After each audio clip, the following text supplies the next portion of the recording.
Binge Audio.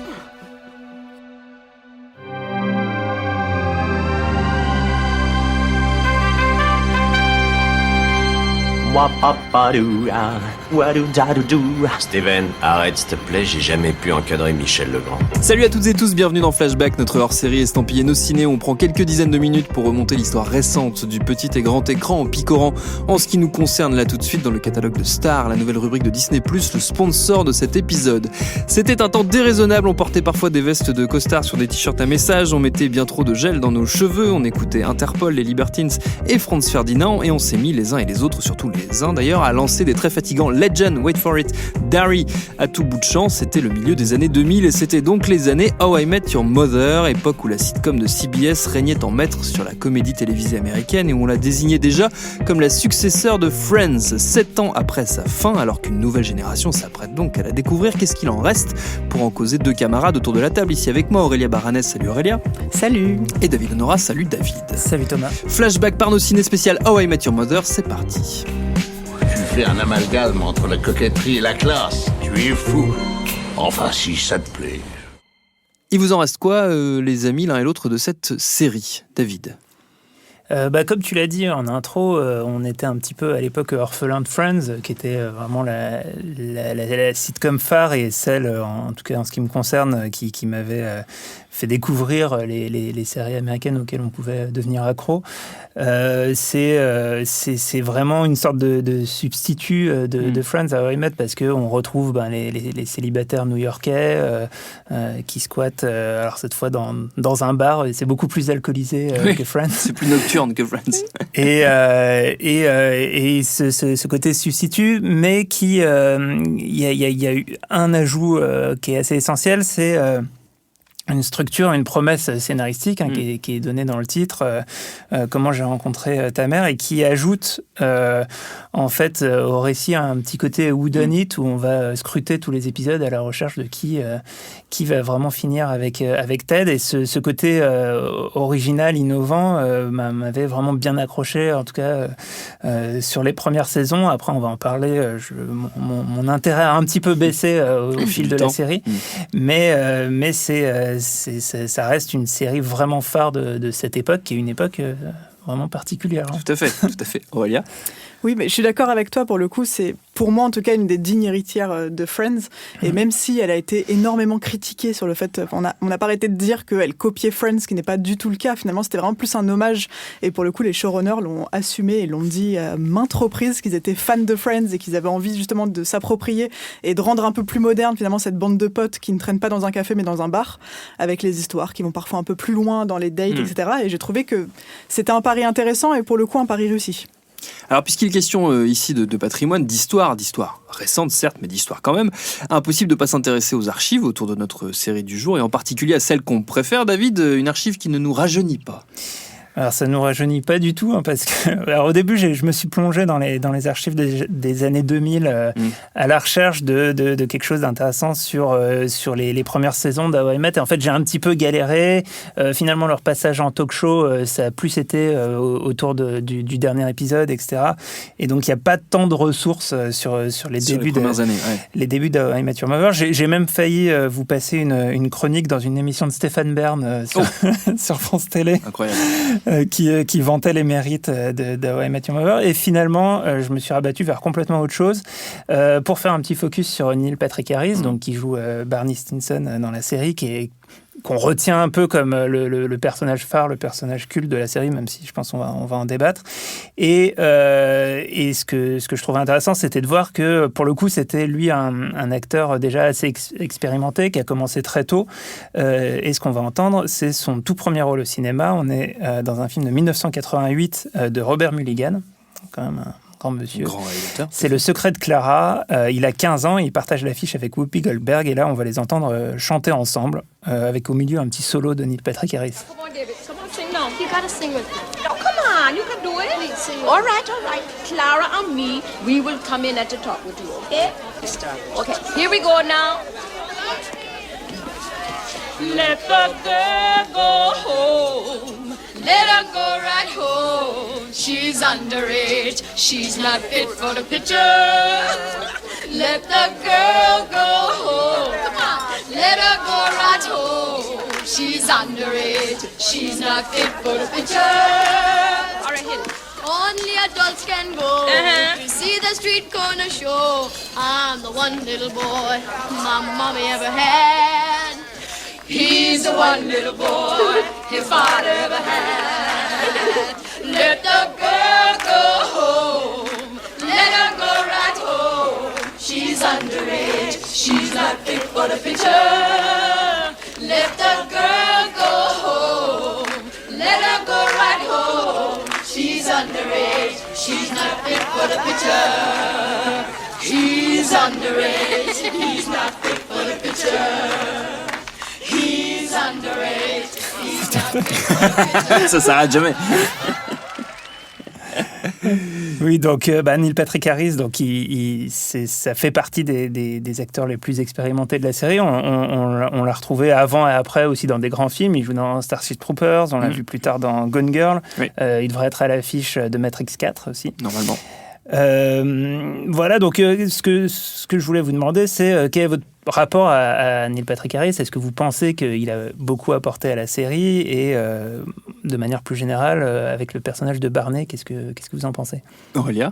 Mais moi, j'aime beaucoup, pour le coup, Neil Patrick Harris, que j'ai vraiment personnellement découvert dans How I Met Your Mother, parce que je ne connaissais pas Dr. Doogie et ses précédents rôles, je le connaissais moins en tout cas, et il l'a très bien porté. C'est vraiment quelqu'un qui est, pour le coup, et on le voit dans ses rôles quand on regarde un peu plus près sa carrière, c'est quelqu'un qui est complètement habité par ses personnages. Donc Barney, c'est absolument lui, quoi. Et c'est vraiment, il a donné vie à une personnalité qui est quand même très forte et qui a ses tocs, ses faiblesses, ses forces, etc. Et je trouve qu'il a vraiment très bien fait, pour le coup. Moi, c'est vraiment un souvenir télévisuel enfantin, Neil Patrick Harris, parce que Dr. Doogie, ça devait passer sur France 3, je pense, quand j'étais gamin.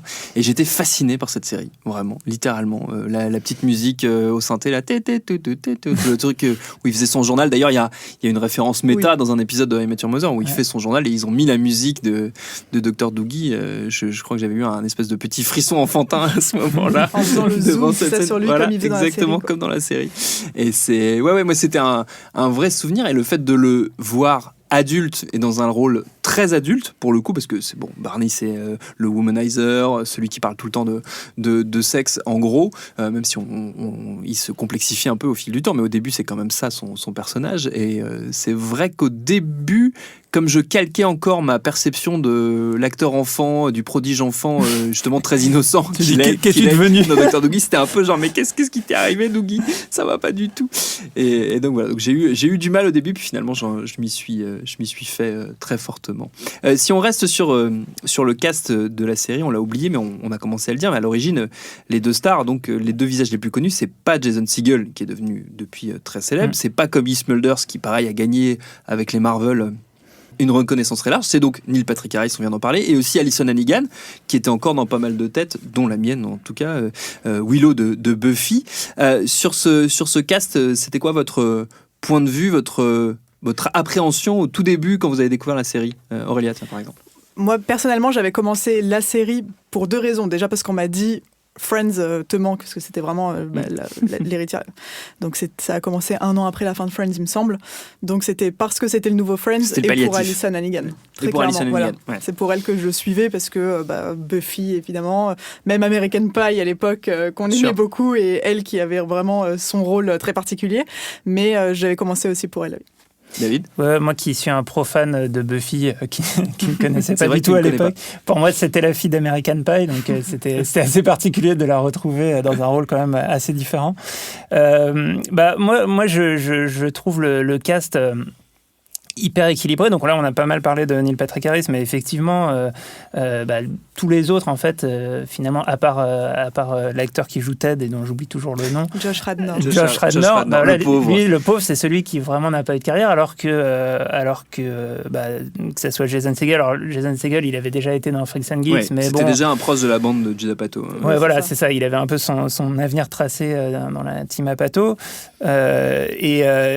Et mine de rien, de toute façon, sur ce genre de sitcom, ça ne pardonne pas. Ça repose énormément sur le talent des acteurs et le talent respectif des acteurs dans des styles de personnages et des styles comiques très particuliers. Moi, je trouve que Jason Segel est vraiment extraordinaire dans son rôle. Et on va en reparler quand on va évoquer les personnages, mais il y a un côté, une sorte de fusion justement entre Ross et Chandler qui est assez réussi.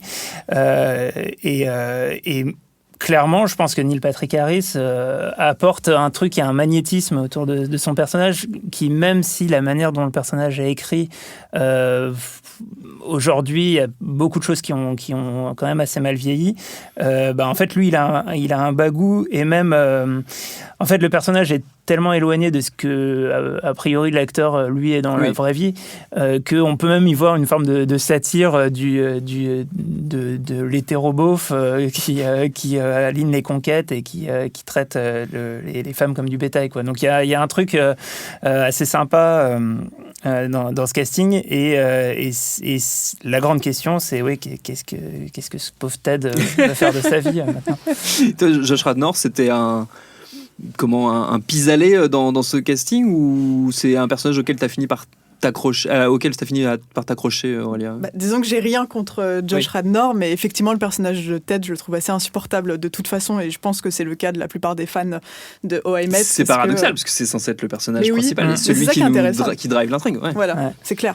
Mais finalement, c'est ce que j'aime bien dans la série, c'est que c'est aussi le cas de beaucoup de très très bonnes séries. Les personnages secondaires prennent le dessus sur le principal, mais finalement lui, on est intéressé évidemment par sa quête de la Mover, on a envie de savoir, on a envie d'avoir la réponse, mais on se rend compte quand même au bout d'un moment que c'est pas le mec le plus sympa de la planète, et on est là à critiquer Barney, mais finalement si on regarde le tableau de chasse, il est certes pas au niveau de Barney, mais il traite les femmes après de la même manière. Il est pas loin derrière. On l'a dit aussi, comme pas mal de sitcoms, le show il fonctionne sur la répétition et sur les gimmicks. Alors déjà l'ouverture, la petite intro qui est dite par Bob Saget d'ailleurs, faut quand même le dire, dont on entend juste la voix, qui est censée être le Ted du futur, et puis toutes les blagues récurrentes, les concours de baffes, les tirades de Barney, etc.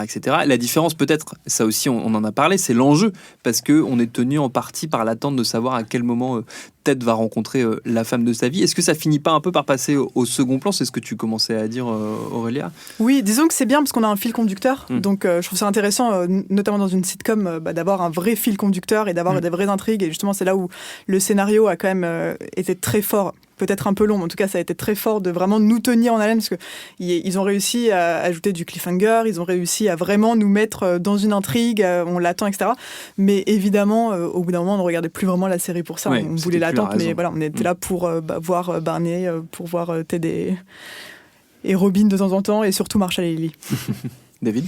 Ouais, non, mais c'est clairement, on est sur ce truc paradoxal entre ce fil rouge qui crée l'adhésion, et en même temps le plaisir de la sitcom, c'est retrouver des personnages qui ne bougent pas d'un iota, c'est côté familier, quoi. Et voilà, on sait à quoi s'attendre à chaque fois.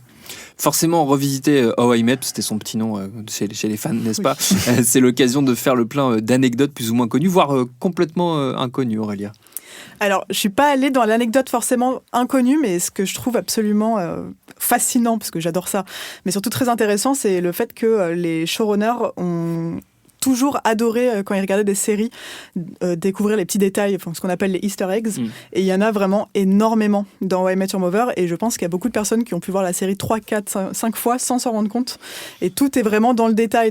Quand on est dans le futur, on voit par exemple Marshall qui a derrière lui un cadre avec une petite revue, un journal, et on voit qu'en fait Marshall a attrapé le monstre du Loch Ness, qui est la fascination première de Marshall, qui, on pense, est la seule personne sur Terre qui est persuadée que ce monstre existe, et il l'a attrapé dans le futur. C'est hyper intéressant. À un moment, Ted raconte qu'il a rencontré une stripteaseuse qui s'appelait Tracy, en disant « Et c'est comme ça que j'ai rencontré votre mère ».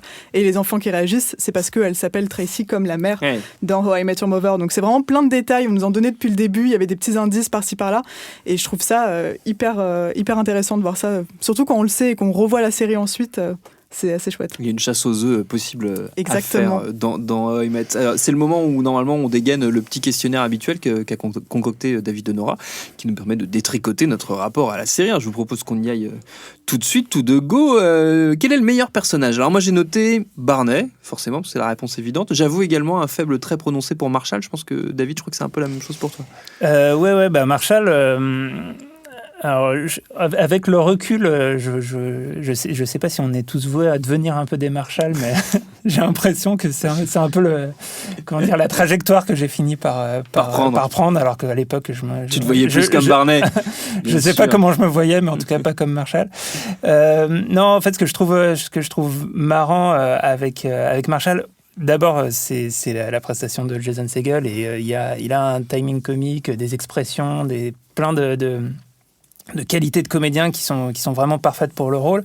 Et ce que je trouve marrant dans son personnage et dans son couple, c'est que c'est un petit peu, si on fait justement le parallèle avec Friends, c'est comme si Ross avait été en couple avec Monica. Et en fait, c'est ce truc qui ne pouvait pas exister dans Friends et qui en plus...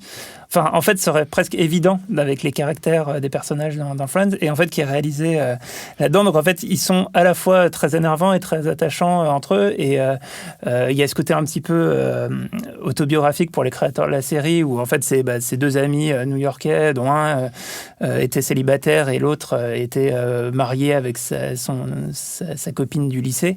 Et cette dynamique, je trouvais intéressante et fonctionne bien. Et on sent qu'il y a un côté un peu, il y a du vécu et un côté réaliste derrière, et c'est très très bien incarné par Jason Segel.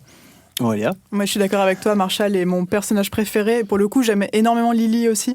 Et je trouve que la dynamique de couple est vachement intéressante dans cette série, parce qu'ils ont beau être, comme tu le dis, en couple depuis le lycée, ils font quand même rêver. Il y a vraiment ce côté où on n'a pas du tout le côté du couple un peu plan-plan ensemble depuis tout ce temps. Ils sont hyper drôles. Ils ont une complicité qui est vraiment incroyable. Et je trouve que les deux évoluent vachement bien ensemble. Donc, et puis il y a le twist de la fin de la première saison qu'on n'avait pas vu. Enfin, moi, j'avais pas vu venir personnellement. Et ça remet là aussi de l'enjeu dans cette relation-là qui a priori n'en avait pas tant que ça. Ouais, ça a été intéressant de jouer là-dessus. C'est quoi la meilleure scène ou le meilleur épisode, Aurélia ? Moi, c'est difficile de trouver un épisode préféré dans OML, parce qu'il y en a vraiment plein qui sont très bien écrits, mais j'adore un épisode, c'est dans la saison 1, l'épisode 10, qui s'appelle The Pineapple Incident, où déjà, je trouve ça absolument génial, ce côté, le mec se réveille, on ne sait pas trop ce qui s'est passé, il y a un ananas à côté de lui, on ne sait pas d'où vient cet ananas. J'aurais bien aimé qu'on n'ait jamais la réponse d'ailleurs, et on a fini par la voir. De la saison 9 donne la réponse. Je me suis forcée à l'oublier d'ailleurs. Je préfère qu'on ne sache pas, en fait. Je trouve ça absolument génial. Je m'en rappelle, mais je ne te le dirai pas du coup. Et j'aime bien ce côté où on remonte la soirée au fur et à mesure et le mec est complètement ivre et il ressort et machin. Enfin, je trouve que c'est un épisode vachement bien et celui-là, il représente bien How I Met Your Mother, en fait. Le fait de revenir en arrière et d'avoir cette espèce de puzzle qui prend pièce. Moi, mon préféré, c'est un des plus mémorables, c'est un évident, c'est le slap bet. Donc c'est l'épisode 9 de la saison 2.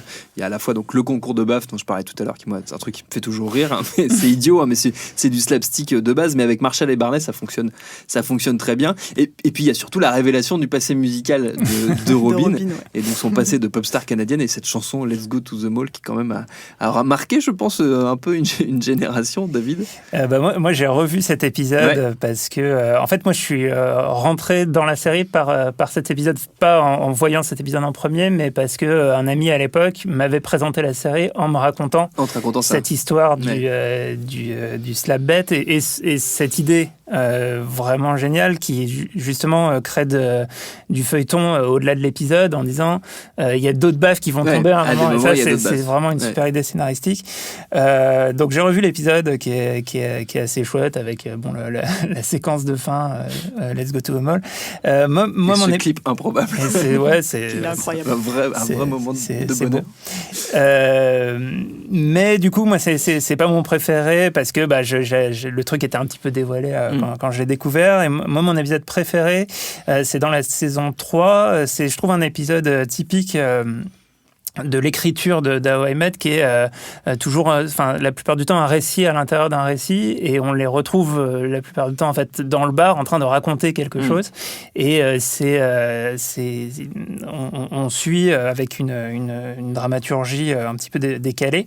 C'est l'épisode 13 qui s'appelle 10 Sessions, et c'est celui où il rencontre Stella, qui est jouée par Sarah Chal, qui est Elliot dans Scrubs. Donc, moi, je connaissais Scrubs avant How I Met. Je regardais avant parce que donc, du coup je regardais en décalé et j'étais déjà fan d'elle. Il y a Britney Spears en réceptionniste, ce qui est pas rien. Un rôle formidable. Elle est vraiment formidable. Elle est vraiment bien. Free Britney d'ailleurs au passage. Et du coup, ouais, il y a ce truc. Enfin, il y a un petit peu tout dans cet épisode, c'est-à-dire qu'à la fois. Du coup, on a les dissections avec cette médecin qui est censé effacer un tatouage dans le dos de Ted. Un papillon. Un papillon dans le bas du dos. Ouais, magnifique. Voilà. Tramp stamp. Et puis, il y a cette séquence à la fin où il lui organise un rendez-vous en 2 minutes, qui est aussi typique de genre de petite performance qu'on va avoir dans How I Met Your Mother. Donc, je trouve que c'est un épisode qui est vraiment...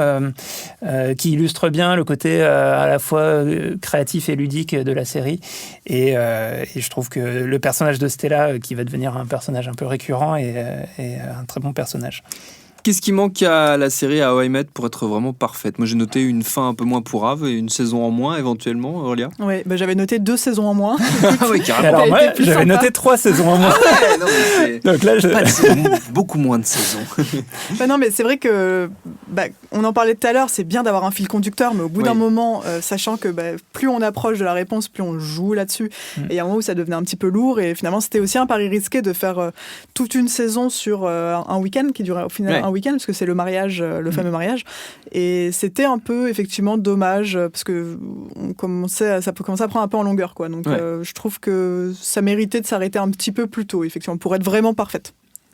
Moi j'avais noté en fait 3 saisons et 2 minutes de trop, parce que moi je trouve aussi que les 2 dernières minutes de la série en fait même gâchent un truc qui a été qui fonctionnait comme ça. Tu veux dire la toute révélation de toute fin, quoi. La révélation de fin, en fait cette scène qui a été tournée en fait au tout début en plus, parce que donc ils sont plus jeunes. En fait, ça se justifie.